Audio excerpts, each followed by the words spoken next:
Hey everyone, I'm in Houston and I needed a lot of copies of Nabeel's books for the Our Strong Tower conference next weekend. And I thought, what better place to get tons of Nabeel's books than from Michelle, who's right here in Houston. So stopped by to grab a bunch of books and we decided, hey, we're right here. Why not record a video for her channel and for my channel? And what I wanted to talk about here is I get a couple of questions over and over again wherever I go, and also sent to me as messages. But the main questions are, how is Michelle doing? How's Aya doing? And how is Nabeel's Muslim family doing? So I get these over and over again, and much better to have you answer all of this than me. So first things first, how have things been going with you? And let us know about how you've been keeping the ministry going. Yeah, so good to be here with David. Hey, Michelle Qureshi. And man, it's been about 2 years since Nabeel passed, and I have actually been doing really well. The primary reason, I and our daughter Aya, who just turned 4, hard to believe, she was had just turned 2 when Nabeel passed. So we're doing really well, and the primary reason is because of the community we have here in Houston. Even though my family is on the East Coast, they have actually seen firsthand just how strong this community is, and so they have encouraged us to stay where we are, though we are in the process of moving out of this house. This home that you see behind us is what Nabeel and I moved into when we first came to the Houston area for his cancer treatment back in 2016, and God just really laid it on my heart. It's time to just move to a new place, staying in Houston, but going to a different place. That's been an emotional journey already, just realizing what a big deal it is to step down from the place where we had, just the living room right around the corner. It's where we had so many of the prayer meetings for Nabeel's healing, and all of the furniture and everything that I have here we had bought together. And so it's been laid on my heart to go ahead and sell that and start new at the new place. And so that's more than a logistical journey, it's been like an emotional journey. So that's been going on. School just started for Aya though, and she's been doing really well with that. And she has just really been growing and thriving. School meaning pre-K4, so we have to think about the big step into official school in kindergarten next year. Fortunately, a few months down the road before I have to figure all that out. But yeah, Aya's thriving. I'm doing well. Always have people checking out on me. I'm very plugged into Houston's First Baptist Church, and yeah, I guess that's kind of where I am, like, personally. And David mentioned ministry. At the beginning of this year, I really felt like God was saying, well, I guess to back up even a little bit more, Nabeel didn't start a vlog until he got diagnosed in August. I guess he started in September of 2016. Then he did videos about once every 2 weeks for the 1 year that he was on his cancer journey. And very soon after he passed, I had always been in the support role in the background, very happily, like serving from the background. And very soon after Nabeel passed, God just laid it on my heart to start doing videos talking about what it's like to step into widowhood, to step into single motherhood. And so I have been doing that for these past 2 years. And at the beginning of 2019, God just said, hey, I want you to keep doing what you're doing, but expound upon it. Focus on consistency, focus on quality, and actually make something, help this channel to grow. And so God's been bringing people in my life to help make that happen, people who really know about media ministry, because that's one thing I don't really have a background in. And so that's what's been happening, kind of starting in July of this year, really just started working on that consistency. And so now kind of making that channel my own, the channel that Nabeel used to record on. And got a couple of speaking opportunities as well earlier this year, so that's been interesting. Got maybe some others that are up in the air, haven't just kind of trying to prayerfully consider where God would have me go with that, because it's still in development. I still I don't have like the clear picture. It's just God's just saying, do what you're doing, and I'll lead you from there. Mm-hmm.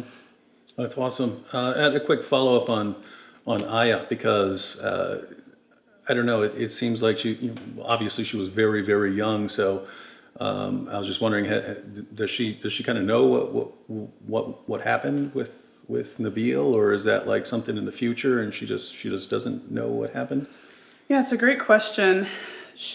I've seen the development of that over the past couple of years. She is going through phases as she's growing in understanding of the world. She's growing in understanding of what it means to lose your father. And where we're at right now, I actually recorded, so on my channel is one recording of the two of us, and she shares something that God laid on my heart to share with her, that when she misses Nabeel, first of all, we talk very openly about, she called him Baba. She'll just say, I miss Baba, and that makes me sad. And I encourage her to talk about that. And I encourage her to recognize that, okay, this is the truth, that your dad was sick and the sickness led to death, but that there's this phrase that I gave her, and now she can repeat it herself. She'll say, if we follow Jesus, then when all of our work on earth is done, we can go see Baba in heaven forever. And so helping to teach her to rely upon the consistency of the character of God, which is the one thing that does not change. That's cool. When Nabeel got his diagnosis, and when he texted me, the first thought that popped into my mind was, I want to go like make sure he records a bunch of videos for Aya, like talking to her so that she has them for later. But he was doing so well for a while. I was just like, no, I'm not gonna mention that. He was doing so well with the treatment and so on. That I was just thinking, hey, I don't want to bring him down and say, hey, let's record some videos in case you die. But so yeah, I've regretted that I didn't do that. But at the same time, I mean, Nabeel is in so many videos and has a biography and has given so many presentations that and then vlogged his entire journey with cancer that yeah, I think Aya will have an awesome opportunity to learn more about her dad when she gets older. All right, one more thing. Lots of people ask about Nabeel's Muslim family. So his mom and dad and his sister, how they've been doing. Yeah, so I know that some people have even been asking me or mentioning on comments on my channel, so has Nabeel's family come to Christ? And I will say they are still devoutly Muslim. His parents, in fact, Nabeel's parents have plugged in even more to the mosque. I think just they're really wanting to draw into their own community, and it is something that is sustaining them for right now. Then Nabeel had one sister. She's got 3 kids. So she and her husband. So she has been. I'll say that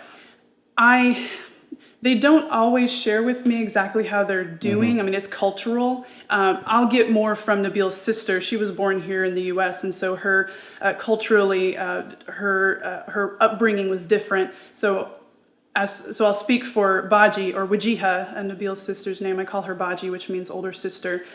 Baji and I talk once a month, once every 3 weeks or so, and she'll just be very frank and honest with me. I think that so again, she's still devoutly Muslim, but she and Nabeel's parents actually have an openness to hearing about Christianity that wasn't there before. I think because they have seen. So Nabeel's parents actually lived with us for Nabeel's last 2 or 3 months of life. And my Christian community got to pour into them. And it was through that, and now they still have relationships with Christians where I think for the first time it was showing them, okay, maybe Christianity or maybe Christians aren't what I perceive them to be, which was pretty much was mostly negative. So that's an advantage because it continues to open up conversation. I talk with Baji, so Nabeel's sister, once a month. I FaceTime with Aya, and I FaceTime with Nabeel's parents once every 2 weeks or so.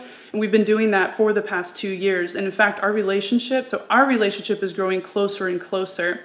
And now I think some people are probably wondering, well, why don't you share the gospel with them? Why aren't you having religious discussions? And what God's laid on my heart is what's most important is to love them where they're at. And where they're at right now, they need emotional support. They need to just have the the assistance of putting one foot in front of the other from day in, day out. So Nabeel's parents still struggling a lot. I think they've said this second year has been harder than the first year.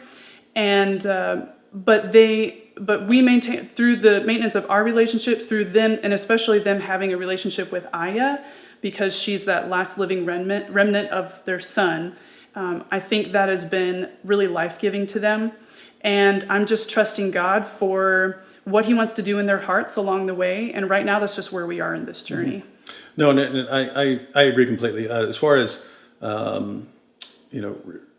apologetics or, discussions of religious topics, they've got all the books and lectures of their son to get all of that kind of stuff from. And so yeah, it's exciting to see what's going to happen.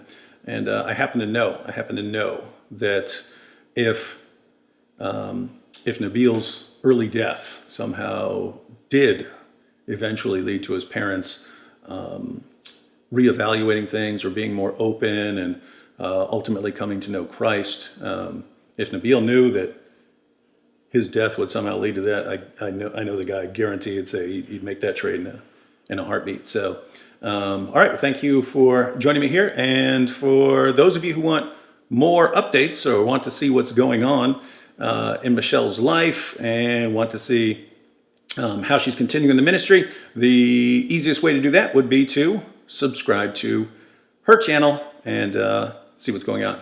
All right, see y'all next time.